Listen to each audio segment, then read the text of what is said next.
আসসালামু আলাইকুম ওয়া রাহমাতুল্লাহি ওয়া বারাকাতুহু। ইন্নাল হামদালিল্লাহ ওয়াসসালাতু ওয়াসসালামু আলা রাসূলিল্লাহ। সম্মানিত প্রিয় দিনী ভাই বোনেরা, আশা করি সকলেই ভালো আছেন। মহান রব্বুল আলামিনের রহমতে এবং দয়ায় আল্লাহ তাআলা আমাকে এবং আপনাদেরকে ভালো রেখেছেন। প্রিয় দিনী ভাই বোনেরা, আজকের এই ভিডিওতে আলোচনা করব কিভাবে আপনি সালাতুল হাজত নামাজ আদায় করবেন। সালাতুল হাজত নামাজ আদায় করার নিয়ম ও পদ্ধতি অনেকেই জানেন না, এবং এই নামাজ কেন পড়া হয় সেটাও অনেকেই জানেন না।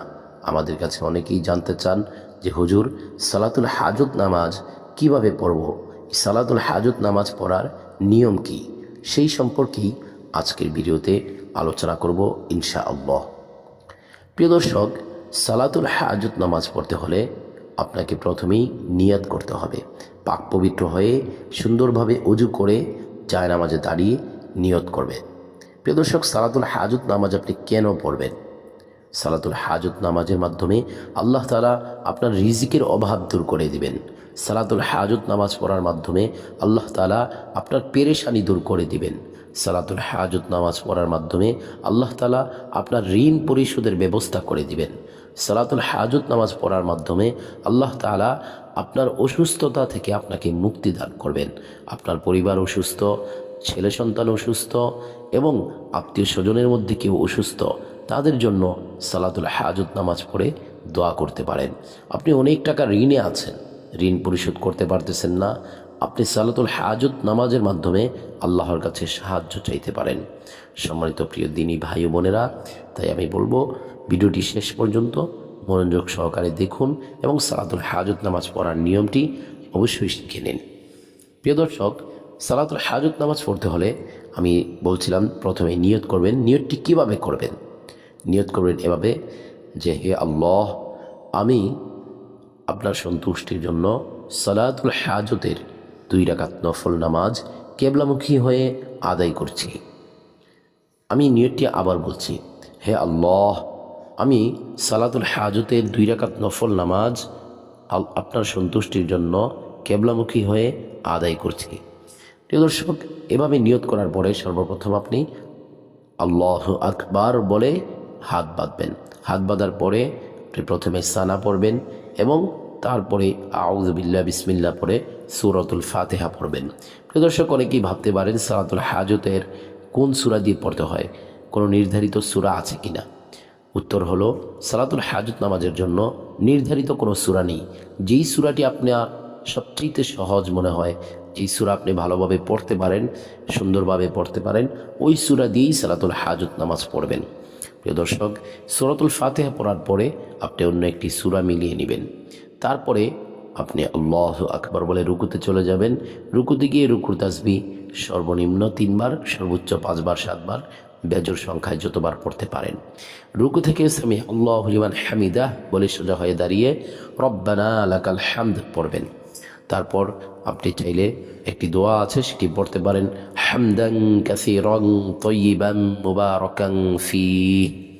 এই দোয়াটি চাইলে পড়তে পারেন, আর যদি না পড়েন তাহলে কোনো সমস্যা নেই। তারপর আল্লাহু আকবার বলে প্রথম সিজদায় চলে যাবেন। প্রথম সিজদায় গিয়ে সিজদার তাসবিহ সর্বনিম্ন 3 বার, সর্বোচ্চ 5 বার অথবা 7 বার পড়তে পারেন। সিজদার তাসবিহ হচ্ছে সুবহানা রাব্বিয়াল আ'লা।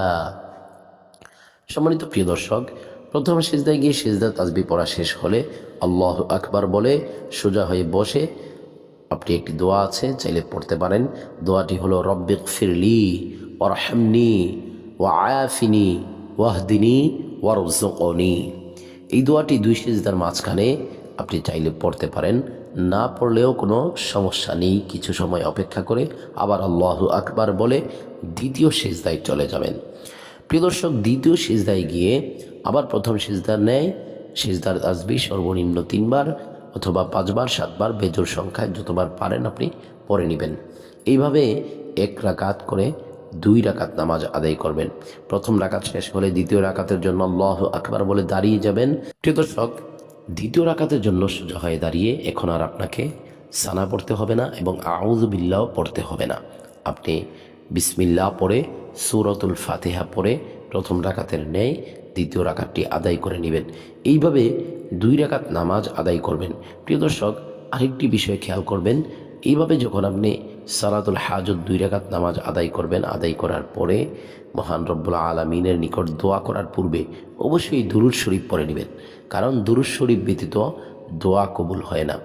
দুরূদ শরীফ পড়ে মহান রব্বুল আলামিনের নিকট 2টি হাত তুলে আপনার হাজতের কথা, আপনার সমস্যার কথা, আপনি কোন সমস্যায় ভুগছেন, আপনার কি কি সমস্যা আছে, আপনার কত টাকা ঋণ আছে, আপনার পরিবারে কে অসুস্থ, আপনি কোন মুসিবতে আছেন, কি বিপদে আছেন, আপনার সন্তান হচ্ছে না, সমস্ত বিষয়ে সমস্ত হাজতের কথা, জরুরতের কথা মহান রব্বুল আলামিনের কাছে বলবেন। প্রিয় দর্শক, আরেকটি কাজও করতে পারেন, এটা যেহেতু নফল নামাজ, নফল নামাজের সিজদায় গিয়েও দোয়া করা যায়। তাহলে আপনি নামাজের সিজদার মধ্যেও নিজের ভাষায় আপনি দোয়া করতে পারবেন। আল্লাহ তাআলা আমাদের সবাইকে সমস্ত বিপদ আপদ থেকে হেফাজত করুক। যাদের সন্তান নেই, আল্লাহ তাআলা তাদেরকে সন্তান দান করুক। যারা ঋণগ্রস্ত আছে, ঋণ পরিশোধ করার ব্যবস্থা করে দিক। সবাই বলে আমিন।